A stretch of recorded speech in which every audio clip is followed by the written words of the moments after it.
Watch out! Scammers are using the coronavirus to steal your information. Whenever there's a crisis, there are people who try to help. There are also some who attempt to take advantage of the situation by creating scams. Here are the ones you need to watch out for. Beware the coronavirus scammers. We love to see the world with rose-colored glasses. People are nice, everyone is friendly, and the planet is a good place. But every now and then, we're reminded not to be so naive. Ever since the coronavirus popped up its ugly, germ-filled head, scams have occurred on just about every platform, from Facebook to Amazon. As with any news story, criminals will use this as a pretext for scams, says Alex Hammerstone, GRE practice lead at Trusted SEC, an ethical hacking firm hired by Fortune 500s to try to hack into networks and employees to prevent real attacks. Coronavirus also preys on people's fears, so it really is the perfect storm for a scam pretext. Impersonating emails. When it comes to online scams, the biggest risk consumers and businesses will face is from phishing emails that impersonate WHO, or other health agencies and insurers, says Kareem Hijazi, CEO of Prevalion, a company specializing in intercepting data from hacker networks. Cybercriminals have a lot of resources at their disposal nowadays, which enables even less sophisticated crews to carry out rather advanced phishing campaigns, Hijazi says. They can buy phishing kits and malware tools online, rent botnets to launch their attacks, and find bulletproof hosts to support their malicious domains. What the average person needs to realize is that phishing scams may often look identical to the same thing, he says. Vaccination offers.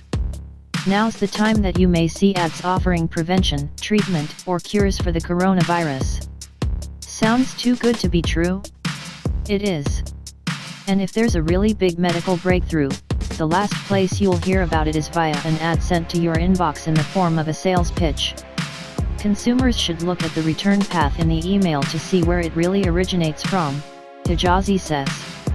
Hackers can easily spoof any domain they want in the email header that shows up in your inbox, but they can't do that with the return path, he says. If the return path shows a different domain or email address, then you know it's a trick. Look for warning signs. These will appear on the websites you visit, Hijazi says.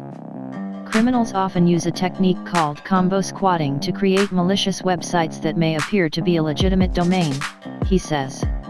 Often what they will do is to hyphenate or add a period after the business name, then insert a new word like sales or discount to create an entirely new domain.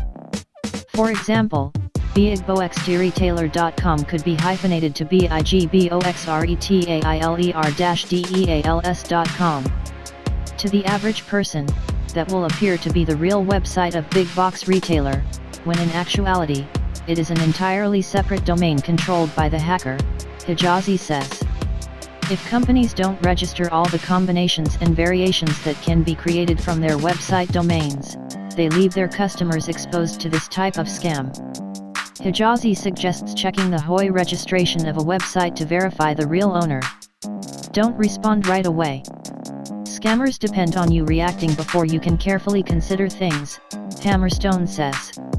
Instead, think for a bit and try to discern whether it's too good to be true, whether anything sounds odd, maybe something is misspelled, maybe the grammar is incorrect, etc. Then, ask a friend or family member to offer a second opinion. Go straight to the source. If you get an email raising money for an organization, don't click on the link in the email, Hammerstone says. Instead, use your browser and go straight to the organization's website. Same for phone calls. Instead of responding directly to the call and giving credit card info to that person, call the company back on its main line to make sure the offer or fundraiser is legitimate. High priority goods offers via email. Expect to see special offers on high priority goods like hand sanitizer and face masks, Hammerstone says. Or a sender could also claim to represent the local hospital and are warning you about a personal contact who has recently tested positive for coronavirus. There are many schemes they could use to convince you to open an attachment, click on a link, log into a website, or provide information over email. Does it pass the smell test? There is a very simple way to spot a scam, Hammerstone says. Does it pass the smell test? This means, ask yourself, is this offer too good to be true? Is this an unsolicited communication on social media, or on your phone or by email? People are used to doing everything over email these days, but always remember that the government does not send you attached files, Hammerstone says. The government is not going to email you a PDF or Word document with data about local infections in your area, and the state health department is not going to send you a zip file. They're also not going to request your personal details over email. Be wary on Amazon.